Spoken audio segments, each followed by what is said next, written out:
Вреди ли жртвата за по секоја цена да се реализира Преспанскиот договор? Каде се другите гаранции за Македонија? Сценаријата од грчката експертска јавност не се многу оптимистични. Мнозинството што го поддржува Преспанскиот договор во Грција е тенко, а внатрешно политичките работи во земјата можат многу брзо да се сменат, вели за Алфа грчкиот професор на Солунскиот универзитет Власис Власидис. Right now, there is a thin majority in our parliament which is pro the ratification of the government. Дали тоа е критична состојба која може да значи пропаст на договорот во Грција, дури и кај нас да успее? Due to the internal political affairs, yes.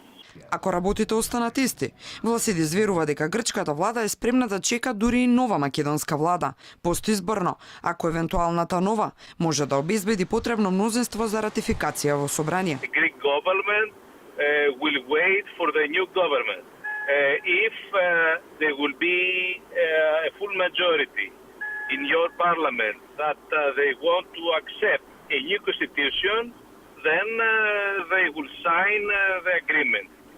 If the possible elections will not give the proper majority in your Chamber of Deputies, then the Greek government says that it will cancel the Prespa agreement. Според него, договорот не значи гаранција за влез на Македонија во Европската унија, иако беше така водена целата владина кампања пред референдумот. Participation to NATO, I think it's an easy process, but getting into EU is something totally different. We face several problems and you have to face several problems. It's a new world.